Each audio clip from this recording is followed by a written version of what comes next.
My neighborhood struggles with gun violence. And so for as long as I can remember, my neighbors, peers, and I have come together to create peace walks, contact government agencies, and come together with the goal of mitigating the threat of violence in our neighborhood. And so naturally, when the March for Our Lives movement began gaining traction, I got excited. It felt like this issue that my neighbors and I had been screaming about for decades was finally getting attention. What we soon realized, though, was that our narrative was not always included. And a lot of this was beyond the control of the Parkland students themselves, since in a lot of ways the media was what chose to focus on the experience of mass shootings versus daily local gun violence. Nonetheless, the narrative that the national movement was fueled by excluded the decades of work done by low-income activists and activists of color.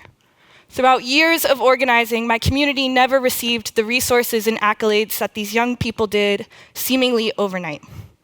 And so while there have been activists within this movement that have tried to include longtime gun violence prevention activists, I want to imagine for a second what it could have looked like to have seen both these narratives centered from the start.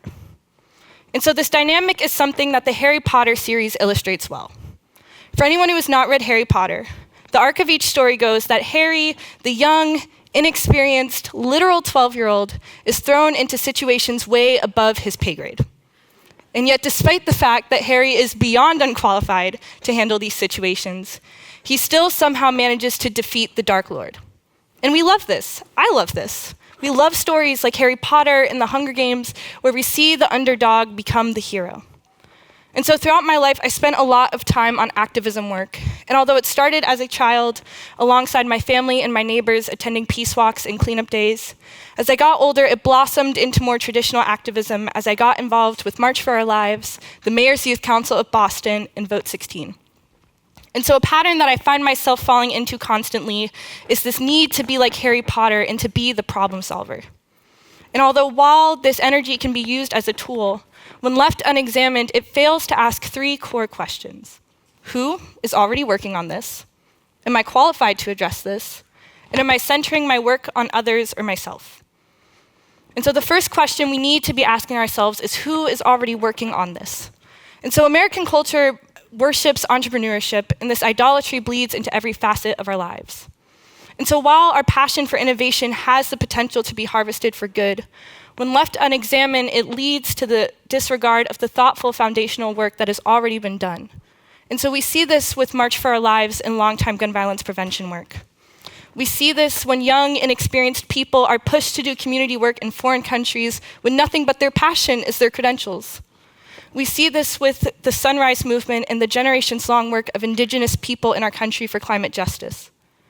And each of these dichotomies is part of a larger pattern. The epidemic of white saviorism, the whitewashing of present-day activism, and the fact that in our country there are more than 1.5 million nonprofits are all symptomatic of this Harry Potter effect.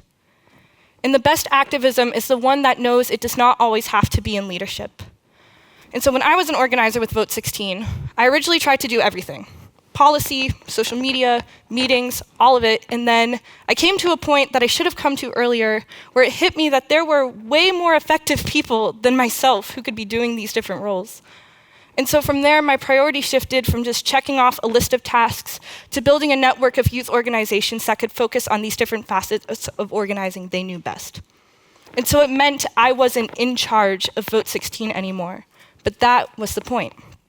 And so this leads to the next practice we need to build, which is not simply asking, what can I do, but asking, what can I do best?